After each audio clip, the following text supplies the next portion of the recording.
Hello friends, मेरे channel पे आप लोग को स्वागत है। तो जैसे दिवाली चल रहा है तो दिवाली आप सबको मुबारक, happy Diwali to all of you. And जैसे सारे मीडिया चैनल, सारे यूट्यूब, सारे इंस्टाग्राम, जितने भी सोशल मीडिया है, सारे जन दिवाली पिक्स दे रहे हैं। But I am not interested to give you Diwali pics because हमेशा दिवाली पिक्स मुझे अच्छा नहीं लगता। क्यों? इसका सिंपल रीजन है कि मार्केट, जो ट्रेड मार्केट जो मूव करता है ना, वो on the basis of Diwali, मुहूर्त या आप न्यू ईयर या आप गणेश पूजा, इस बेसिस पे मार्केट कभी मूव करता ही नहीं है। ये चीज़ आप समझ लो। ये इससे काइंड ऑफ सेंटीमेंट बदलता है। जैसे आप बुल से बियर हो जाते हो, बियर से बुल हो जाते हो। तो in this kind of situation, special in the festival kind of situation, so आपको लगता है कि इस टाइम पे मैं अगर कोई स्टॉक खरीदता हूँ तो अगले दिवाली में बहुत बड़ा मुनाफा बनाऊंगा। ऐसा बिल्कुल नहीं है, ठीक है ना। ऐसा टाइम भी है, उठा के अगर आप हिस्ट्री भी देखोगे ऐसा, तो आपको ऐसे ऐसे जगह में आपको दिवाली पे जो अगले दिवाली में बहुत सस्ता मिल रहा होगा। और ऐसे जगह, ऐसे मतलब लेवल भी है जहाँ पे इस दिवाली से अगला दिवाली में बहुत बम्पर प्रॉफिट मिला होगा। तो इस चीज़ को फिट नहीं बैठता। तो फिट कहाँ पे बैठता है? जहाँ पे लगता है कि मार्केट की वैल्यूएशन ठीक है, चाहे वो कोई गणेश पूजा हो, चाहे वो दिवाली हो, चाहे वो न्यू ईयर हो, कोई फेस्टिवल हो या कोई फेस्टिवल ना भी हो। जिस दिन आपको लगा कि मार्केट सस्ता है, उस दिन आपके लिए दिवाली है, उस दिन आपकी मुहूर्त मतलब दिवाली पिक से समझ लो। समझ में आया? तो इसलिए I am not interested. So already explained about this Nifty for the मतलब for coming trends. So I am just looking for the bearish move, that's all. Okay. अब पॉइंट इज कि जैसे मैंने अभी एक वीडियो में मैंने बताया था, 2-3 दिन हो गया, 2-3 days। So actually market is waiting for the 5th November। So already we have completed this month 31st, and tomorrow we have the holiday and muhurt trading is there। so muhurt trade में कोई कुछ नहीं होने वाला। 100 point उठ जाएगा, 100 point नीचे हो जाएगा, बस दैट्स इट। तो अगले 2-3 जो है, सैटरडे संडे है, 4th को वैसे ही कुछ नहीं होने वाला।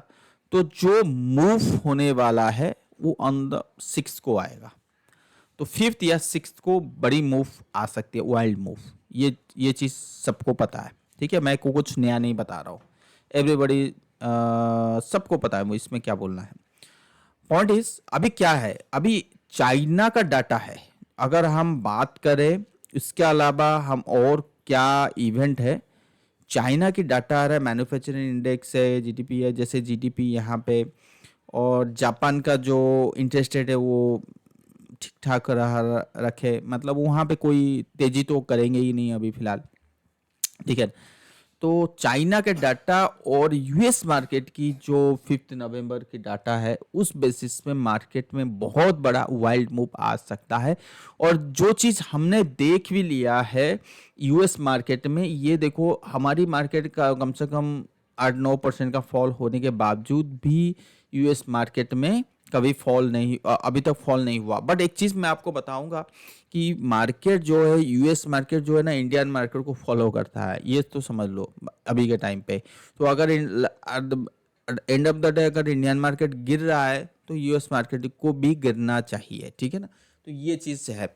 तो और ऐसे भी मेरे पास और कुछ एनालिसिस है जो अभी मैं बोल नहीं रहा हूँ, मैं सर दिखाई नहीं रहा, दिखाई उसके ऊपर एनालिसिस फिलहाल तो नहीं कर रहा हूँ, वो है बिटकॉइन।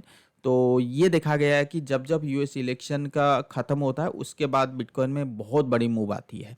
और जबकि मेरा भी मानना है कि बिटकॉइन में मूव वो बनता है और अभी तक नहीं आया है, तो पता नहीं क्या होने वाला है।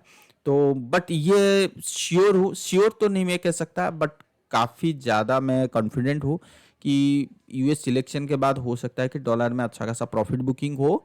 और वो चीज़ देखेंगे क्या हो सकता है, डॉलर की प्रॉफिट बुकिंग कहाँ तक। बट तो आपके दिमाग में अगर डॉलर की प्रॉफिट बुकिंग आ रहा है, मतलब नीचे की तरफ आ रहा है, तो इक्विटी मार्केट के ऊपर भी चलना चाहिए। ऐसा जरूरी नहीं है, क्योंकि वो अगर इक्विटी मार्केट अपने आप को सस्टेन करके रखा हो तो फिर तो कैसे ऊपर जाएगा। तो मेरा मानना है कि यहाँ पे थोड़ा सा सावधान रहना चाहिए। बस इतना ही कह सकता हूँ मैं आपको, ठीक है। तो आज की वीडियो वो नहीं है कि निफ्टी और बैंक निफ्टी पूरी मार्केट के ऊपर जो बोलना था वो सो बोल दिया। सो यहाँ पर अगर मैं निफ्टी की चार्ट लेके आता हूँ तो चलो और थोड़ी बहुत भी बात कर लेते हैं। तो जैसे मैंने भी पहले भी कह रखा हूँ कि 21,500 से लेके 22,000 एरिया जो है, I am looking for this level. तो लेट्स सी। और जो कंसोलिडेशन, ये जो फॉल होना चाहिए सो टिल मार्च एंड तक होना चाहिए। तो ये देखते हैं मार्च एंड तक हो रहा है नहीं हो रहा है, तो on the basis of further move we'll do analysis later. Okay. Okay. तो अभी टॉपिक था, अभी टॉपिक था आईटी वर्सेस एसेंचर की मूव। ये आपके सामने क्या दिखा रहा हूं मैं, सीएनएक्स आईटी, राइट। और इसके साथ हम कंपेयर करेंगे एसेंचर। एसेंचर की जो इससे पहले मैंने भी कंपैरिजन करके मैंने एक वीडियो बनाया था, आज भी बना रहा हूँ, बनाता रहूँगा, क्योंकि मार्केट की मूव ये सब डे टू डे बेसिस पे चेंज होता रहता है। इसमें कोई नया चीज़ है ही नहीं, ठीक है। जब हम निफ्टी और बैंक निफ्टी ये सारे चीज़ को analysis day to day basis पे और रोज़ करते हैं, तो इन दोनों को करना कौन सी बड़ी बात है, राइट। तो ये ब्लू जो है ये निफ्टी आईटी है, ये जो रेड जो है ये आपका एसेंचर है इंडेक्स, ये न्यूयॉर्क स्टॉक एक्सचेंज में लिस्टेड है। और इसकी अगर आप देखोगे इन दोनों की मूव एक्यूरेट है। ये ऊपर गया, ये ऊपर गया, ये नीचे, ये नीचे, ये यहाँ पे एसेंचर कंटिन्यूस ऊपर गया। तो यहाँ पे हमने क्या देखा कि यहाँ पे कंसोलिडेशन हुआ, बट बड़ी वाली फॉल नहीं हुआ। उसके बाद हमने तेजी किया, फिर कंसोलिडेशन, फिर तेजी, फिर कंसोलिडेशन, फिर तेजी, राइट। तो मोटा मोटी अगर आप इस चीज को देखोगे तो आपको क्या दिखाई दे रहा है, कि दिखाई ये दे रहा है कि इन दोनों की जो मूव है काफी मतलब टाइम तक, मतलब 90% या 80% मूव जो है सेम है, राइट। तो अभी एसेंचर में क्या बन रहा है, अभी चलिए हम बात करते हैं कि एसेंचर में अभी क्या बन रहा है, ठीक है। तो इसको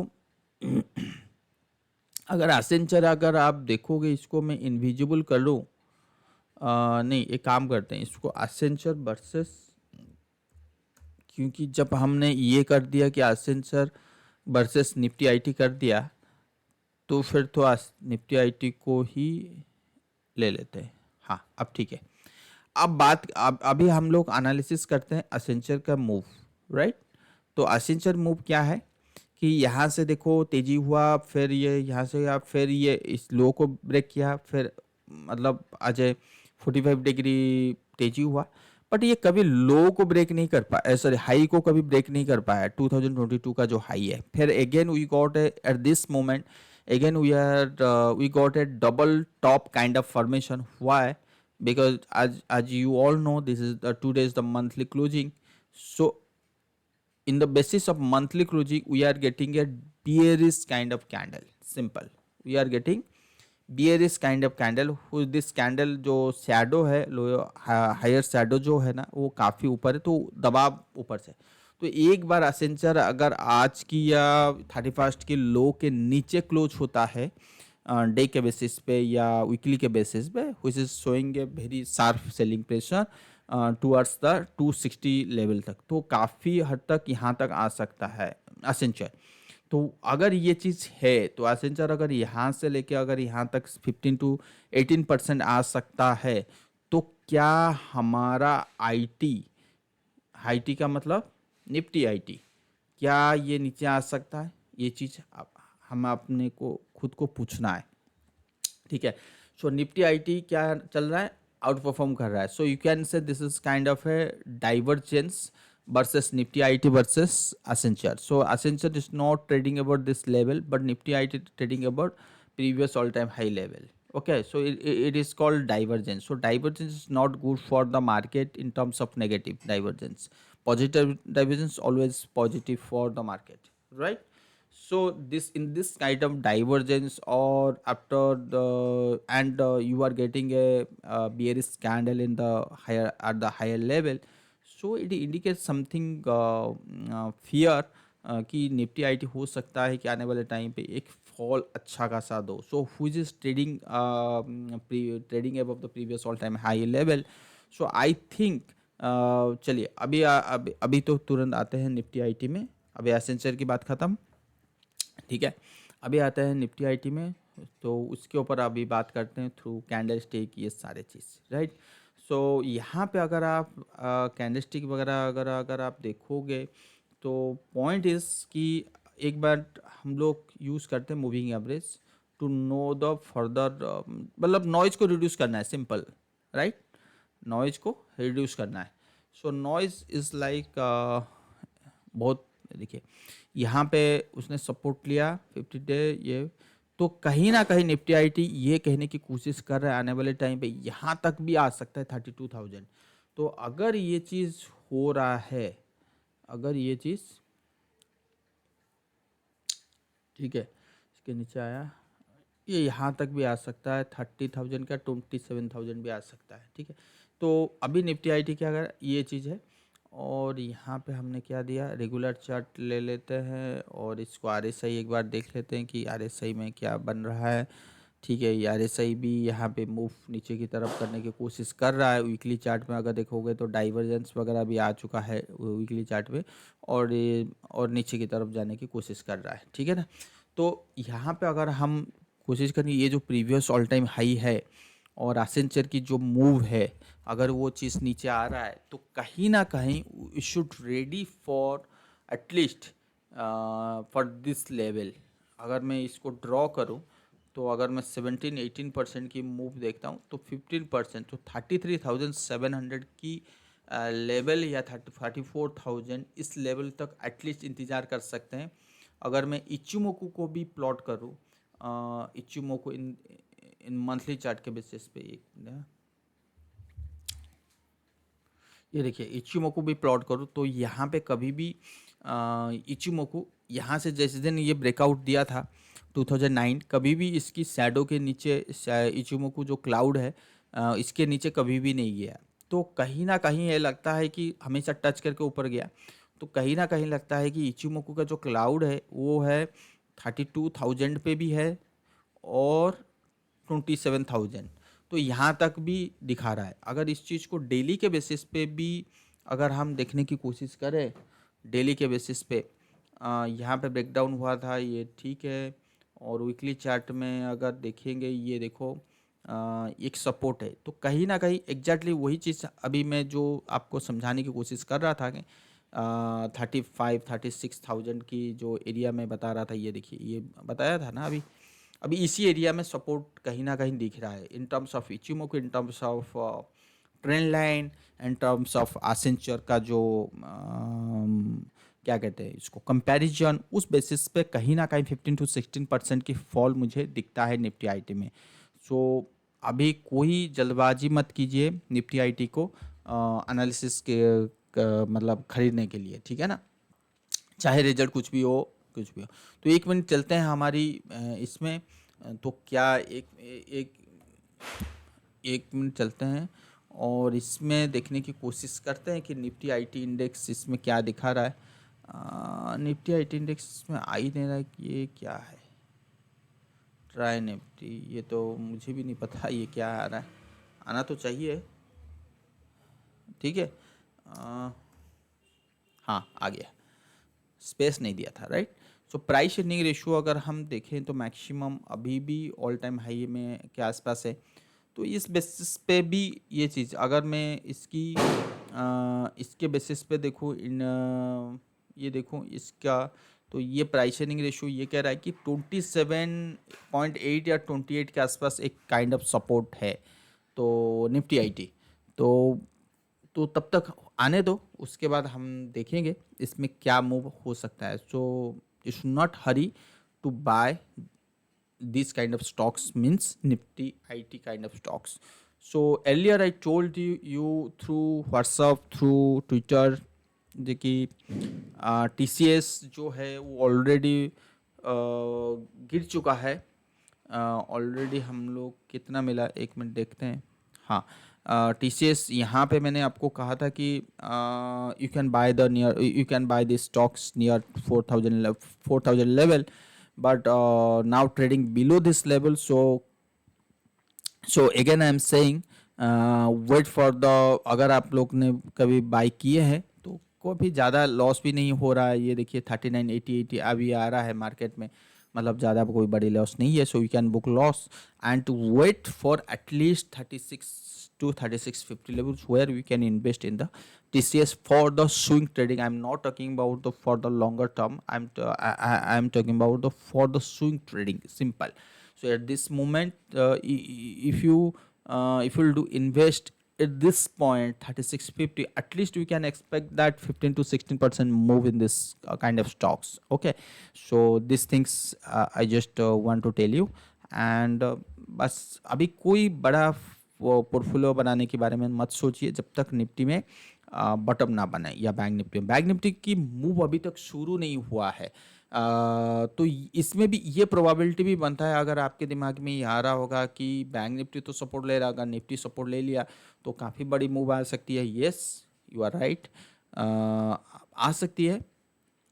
जैसे जैसे here daily chart showing the divergence अभी तक नहीं आया, because Nifty still maintaining above the this level, maintaining above 25 अक्टूबर जो लो है उसके ऊपर अभी भी मेंटेन करके चल रहा है। So very soon will breach this level, मतलब